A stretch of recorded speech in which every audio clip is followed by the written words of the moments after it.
Boa tarde. Vamos retomar aí o nosso conteúdo das nossas aulas não presenciais, agora com os terceiros anos, né?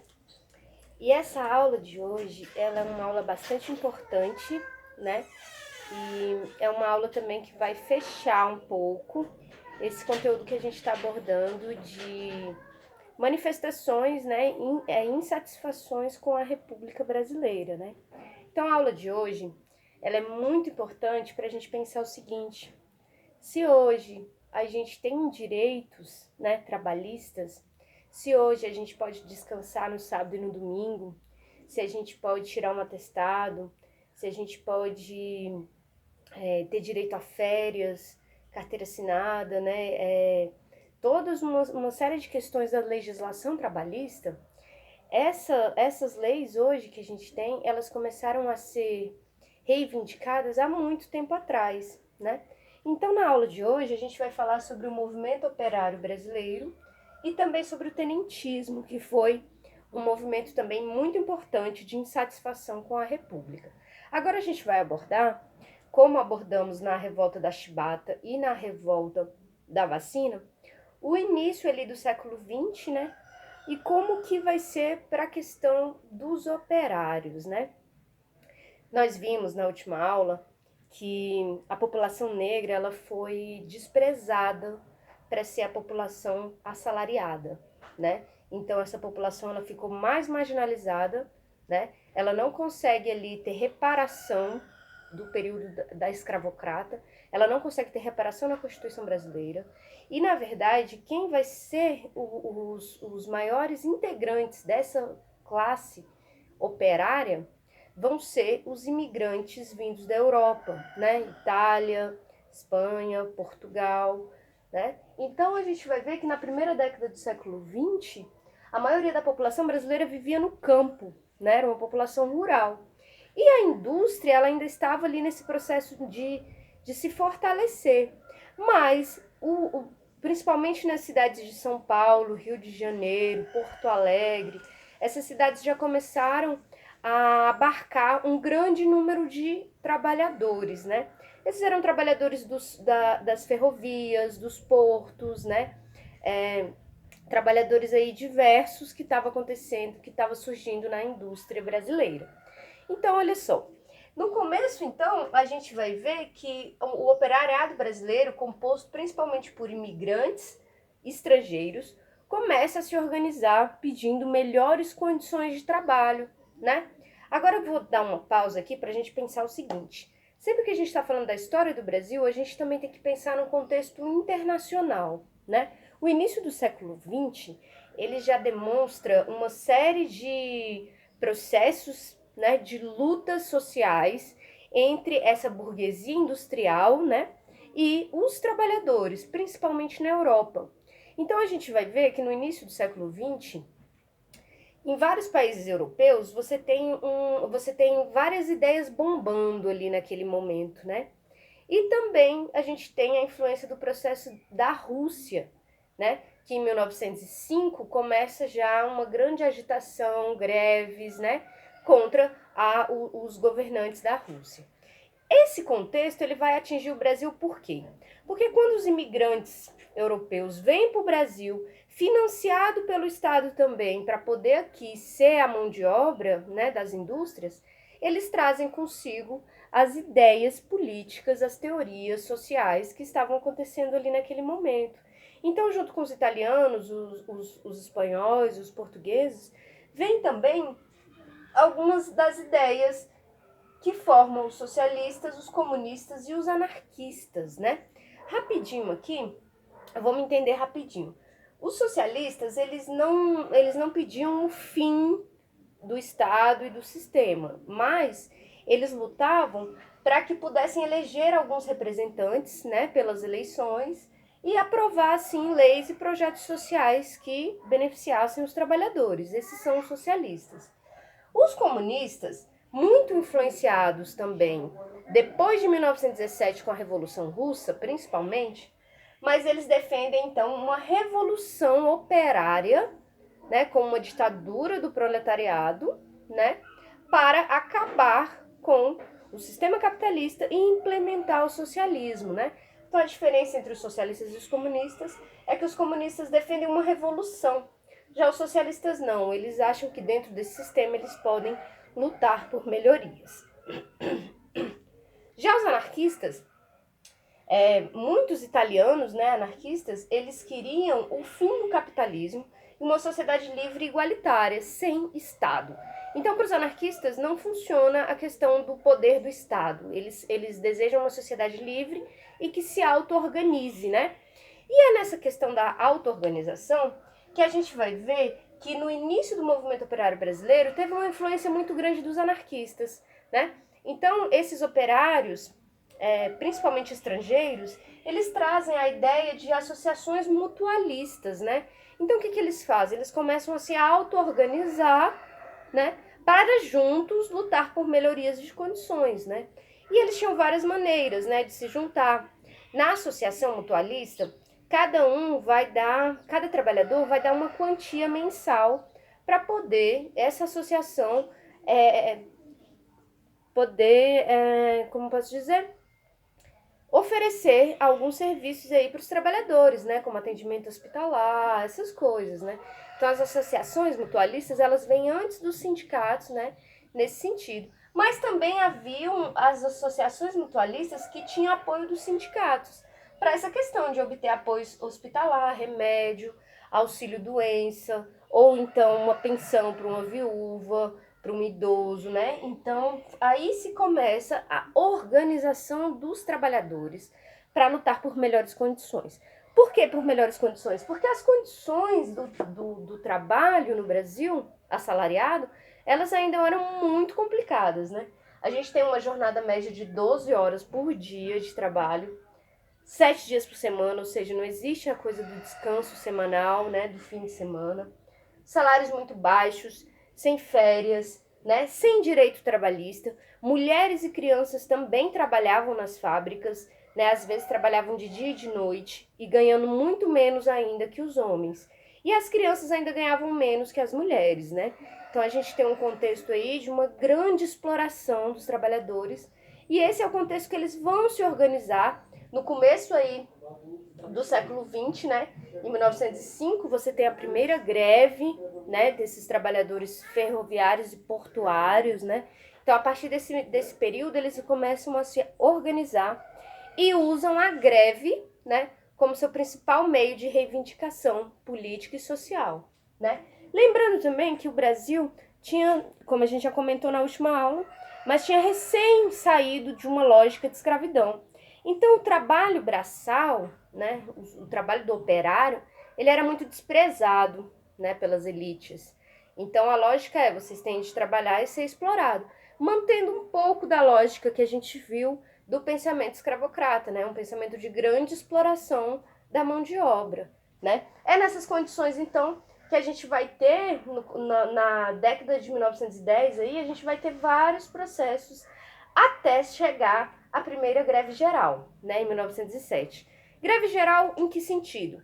Bom, nesses centros industriais e urbanos maiores, né, que a gente vai colocar São Paulo, Rio de Janeiro e Rio Grande do Sul, você já tinha um contingente muito grande de trabalhadores, né? Então, são esses trabalhadores que vão começar a se organizar. E desses trabalhadores, os anarquistas tiveram uma grande contribuição, né? Eles tinham imprensa operária, né? Assim, jornais, faziam muitas mobilizações nas fábricas, né? Com uma conscientização sobre, né? Sobre as condições de trabalho e tudo mais. Então, em 1917, os anarquistas lideram uma greve geral, né? Em São Paulo, Rio de Janeiro e Rio Grande do Sul. E eles tiveram muita adesão nessa greve geral, né? Que foi também uma espécie de amedrontar a classe dos patrões, né? A burguesia ali industrial e oligárquica, né? Que a gente está falando da república. Então a gente tem que lembrar que grande parte da elite desse momento é uma elite agrária, né? E só que, juntando essa elite agrária, você já tem aí a força, né, da indústria começando a se firmar no país.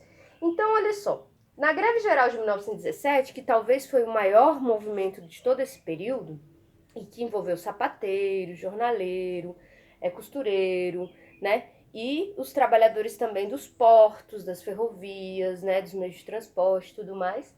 Eles exigiram melhores salários, uma jornada de 8 horas por dia, que é a jornada que a gente tem até hoje, né?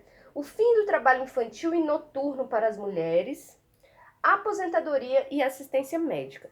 Bom, essas eram as pautas de reivindicação dos trabalhadores. Lembrando que essas pautas só foram se transformar mesmo em lei só no governo de Vargas, né, em 1943, com a aprovação da legislação trabalhista, carteira de trabalho, né, direitos trabalhistas e tudo mais. Então, esse movimento que a gente está vendo, ele começa, né, no início do século XX, e ele só vai se consolidar lá na frente, no próximo período da nossa história, que vai ser a Era Vargas, né? Porém, é muito importante esse momento, porque é um momento que os trabalhadores colocam a pressão sobre o sistema republicano, né? Como a gente já viu, um sistema que manteve ali as elites no poder e só no discurso tinha essa questão da liberdade, da igualdade, dos direitos civis. Porque na prática a gente viu, como na revolta da vacina, na revolta da chibata, a gente viu a continuação, né, de uma lógica política que beneficia as elites, né? É nesse contexto também que vai surgir o Partido Comunista Brasileiro, PCB, né? No ano de 1920, você já tinha um processo bem consolidado de avançado nas lutas trabalhistas no Brasil, né? E é nesse período que vai surgir o Partido Comunista Brasileiro. No ano de 1922, ele é fundado e nesse mesmo ano você já tem uma eleição ali complicada, que era, de um lado, o Arthur Bernardes, candidato da oligarquia paulista, e tem também a representação do Nilo Peçanha, que ele foge dessa lógica do café com leite de Minas e São Paulo e traz um candidato apoiado pelo Rio Grande do Sul e por Pernambuco, né? Essa eleição ela já vai mostrando um pouco do que pode acontecer aí no Brasil, né? Porque as elites de São Paulo, elas começam a ser questionadas, né? É nesse momento também que a gente vai ver a construção de uma outra revolta, né? De uma outra parcela da população revoltada com a República, que são os tenentes, né? Que é o tenentismo. Mas só para concluir o processo do movimento operário brasileiro, em 1922, então, é fundado o PCB, e o PCB monta o Bloco Operário Camponês. É aí que os comunistas começam a se organizar de forma mais sólida.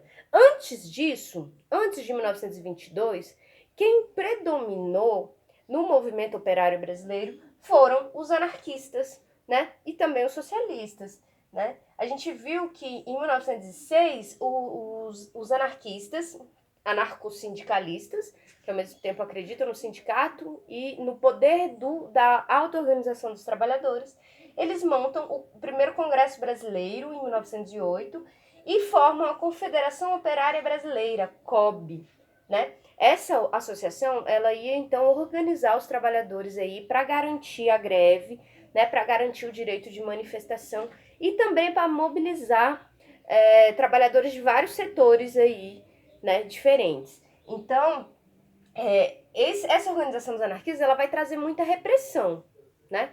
Todo trabalhador organizado, ele começou a ser reprimido pelo sistema, né? Então, em 1907, o governo aprova uma lei que expulsa os estrangeiros que participarem de qualquer agremiação, né, de trabalhadores, sindicato ou associação, né? E, mais para frente, em 1917, já no contexto da greve geral, aprova-se uma lei de censura e de fim da liberdade de expressão, né? Então a gente vê aí que o governo republicano ele vai atuar com os operários como ele atuou no campo e nas revoltas da cidade, né? Ele vai atuar com repressão.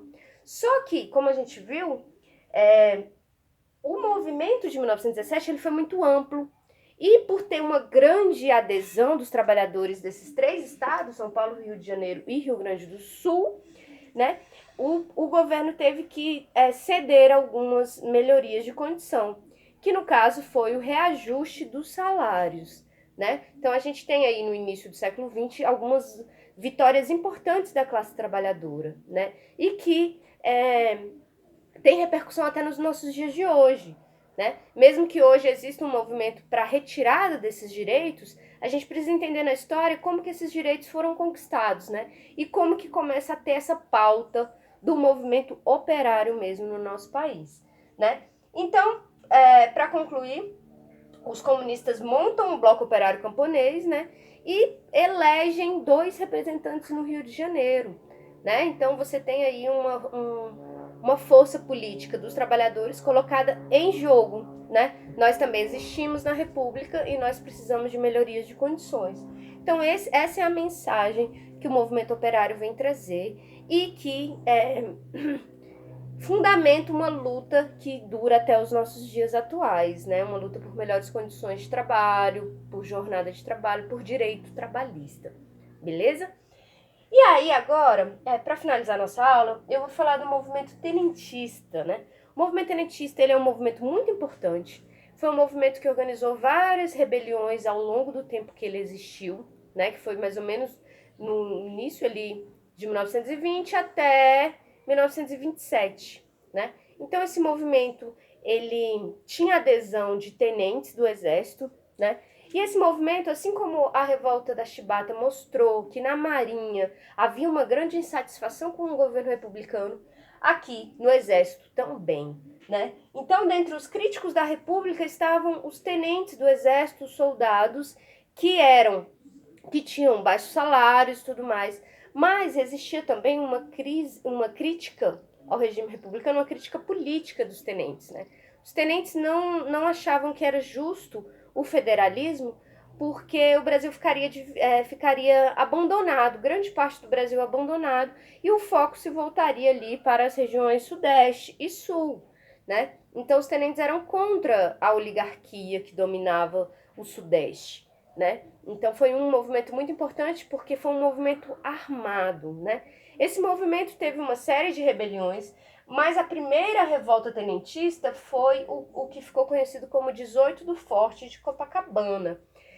O que aconteceu? Em 1922, o Arthur Bernardes ia tomar posse da presidência do Brasil na capital, no Rio de Janeiro, né?